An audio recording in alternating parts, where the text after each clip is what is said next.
Kitang-kita po na talagang tuloy na po ngayong pasukan ang kolehiyo dito po sa Parañaque City. Ngayong araw pong ito ang inaugurasyon ng Parañaque Science High School at ng PUP. Kami po'y tuwan-tuwa sapagkat sa wakas natuloy na rin po yung pag-inaugurate ng dalawang paaralan natin dito. Una-una po yung Parañaque Science High School na dati namang established na yung Parañaque Science High School, but this time they have their own building and as such hindi na po sila annex ng National High School. Talagang maganda po kung ikukumpara dun sa dating iniwan po namin. Napakalaki ng diferensya. Maayos talaga. At ang maganda nito yung tsansa na nagkakakilala po at nag-join force yung Polytechnic University of the Philippines at saka yung Parañaque Science High School po. Malamang ho niyan siguro yung bang estudyante namin pagkatapos pwede dumiretso na sila dito. Qualified naman po lahat ng estudyante namin. Almost 2 decades na ang nakakaraan. Nag-strive po siya maging independent. Ngayon lang po siya nag-materialize na maging independent. Ibig sabihin, may sarili na siyang identity. Hindi po kapareho dati na pag lumalabang kami ng contest, dala-dala po namin pangalan, Parañaque National, hindi po Parañaque Science High School. Ngayon po, Parañaque Science High School na siya talaga. Parang sa Parañaque City, maraming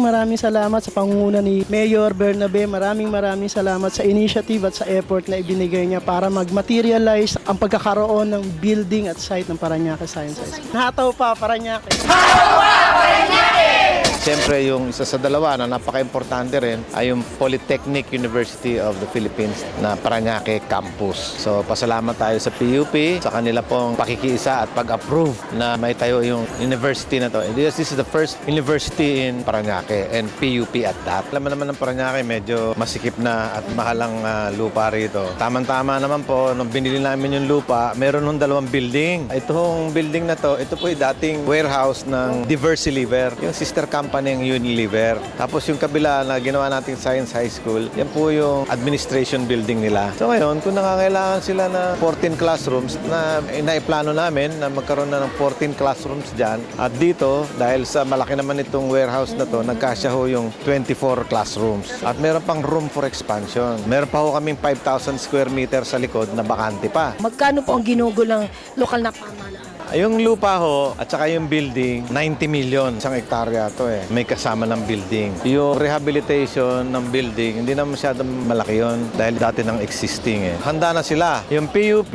meron silang dati na nilang staff, mga teacher na taga Parañaque o kaya taga Las Piñas o kaya malapit lang dito sa Parañaque nakatira. Ililipat nila dito kasi Santa Mesa, malayo ho yun dito eh. Marami hong mga aplikante sa kanila ng mga dati na hong teacher namin na nag-a-apply ng mga load. Mayor, liwanagin po natin ang magpapaswerte po sa mga teacher. Siyempre, ang gugol po sa pangailangan ng eskwelahan. Ito po ituturing nyo kasing state university. This is a state university as far as the administration and as far as the operation is concerned. Ipopondohan po ng city government. We will fully fund the operation. Meaning, yung lahat ng maintenance and operating expenses sa amin po. Even the teachers, though they are employees of the PUP, they will still be paid out of the city coffers of Parañaque City. Ang pagkakatatag ng PUP Parañaque City ay makakatulong na malaki sa mga mamamayan ng Parañaque. Sapagkat kami sa PUP ay sanay kaming tumulong at linangin ang kaisipan ng mga batang mag-aaral, lalo na yung nasa kolehiyo. Ayon naman sa record namin, kapag nakagraduate ang mga bata sa PUP, after 1 year, sa aming treasure ay 80% ay employed. After 2 years, 95% ay employed na. Mag-aayos naman ang kalang building at conducive to learning. Ang pagkakaroon ng PUP dito sa Parañaque City ay makatutulong malaki sa paghanda sa pagbubukas ng Entertainment City na mangangailangan ng humigit kumulang na 20,000 manggagawa, kawani at executives. Ako ay natutuwa at may isang Jun Bernabe nagmamalasakit para sa kanyang bayan at talagang nakahandang tumulong para sa mga mamamayan. Ito po ay pagtataguyod ng pamahalaan ng Parañaque at ng PUP na matulungan yung ating mga mahihirap na estudyante magkaroon ng isang magandang edukasyon para din naman sa kanilang kinabukasan. Isang manifestasyon ng magandang programa sa edukasyon ng pamahalaang lungsod ng Parañaque sa pangunguna ni Mayor John Bernabe.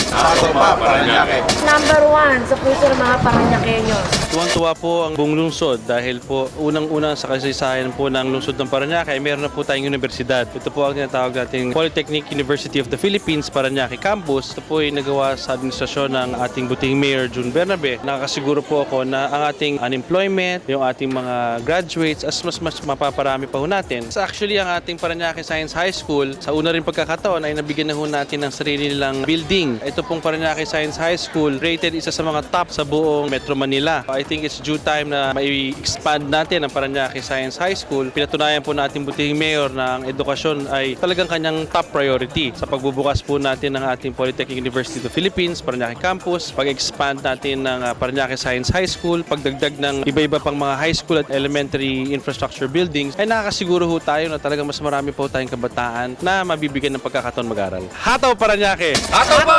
Parañaque! Congratulations nga po pala kasi nakita po namin ang Community Hospital ng Parañaque. Congratulations din po sa inyong kapatid na si Dr. Rene Bernabe. Ibig sabihin, alam talaga po yung pangangailangan at mga equipment na kakailanganin po ng ating ospital. Nagpapasalamat po kay Rose Sulangon, Gabayat Aksyon. Nagpapasalamat ako sa PUP sa pagsang-ayon nila na makapagtayo tayo ng universidad dito sa Parañaque at siyempre sa approval din ng CHED kay Dr. Patricia Licuanan na chairman po ng CHED. Salamat din po sa Science High School. Ito po si Mayor John Bernabe ng lungsod ng Parañaque nagsasabing para sa education, hataw pa Parañaque.